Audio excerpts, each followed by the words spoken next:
postal worker who was unalived inside of a mail sorting machine. One of his close friends at the facility was one of the people that helped pull his body out of the machine. He has since slammed the agency's toxic work culture. Postal maintenance mechanic Matthew Stifler was a close friend and coworker of Acker. He's also the union representative. Stifler shared his personal thoughts about the working conditions and the culture at the facility. He emphasized that he was speaking on his own behalf and not representing the Postal Service. "I just lost it," Stifler said. "I actually threw up immediately and finished getting ready and went right to work." He described the prevailing attitudes that the mail must move at all costs, adding that new management has made conditions worse by pushing more work with less staff and ignoring proper safety protocols. So, see, here we're finding out what has led up to this man's unalivement. They don't want to shut down the machines for anything. "It feels like our mail has increased.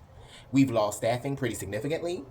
He said most staffing protocols haven't been followed or enforced, and he believes Acker's death absolutely could have been prevented. Stifler said safety has taken a backseat for some time, noting that machines built in the 1970s are now problematic due to changes in packaging. Well, of course. Y'all still using machines from the 70s. Y'all don't want to properly maintain them, and then you have people going inside of them. Locking out machines for safety takes time, which management resists, he said. Though he refrained from the specifics that could affect the investigation, Stifler said he helped with Acker's body and is pushing for a thorough investigation of what happened and accountability for those responsible. "Nick was a good man, and he deserves this to be examined at the highest levels, and for the people that contributed to this to be dealt with and changes to be made," Stifler said. He criticized the management's response, saying that the plant manager ordered workers to keep processing mail in another part of the building while the body was still inside the building.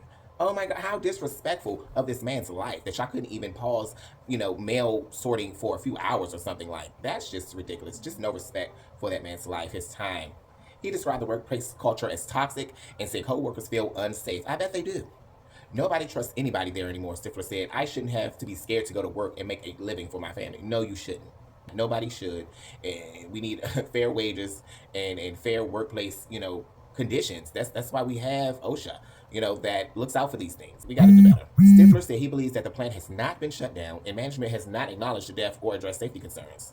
"I don't trust the man that's running our establishment," Stifler said. "I don't trust him at all."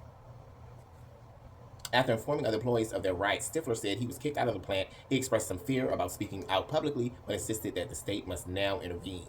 The article ended by saying, "Nick was a good man," Stifler said. "He deserves something good to happen and his death not to be in vain." Yes, that's all we can hope for, that his death was not in vain, because it seems like it could have been prevented, and it was, just an unnecessary tragedy for him and his family. Again, thank you for tuning in. Have a great night, day, afternoon, whenever you're watching this, and hit that like button. Bye.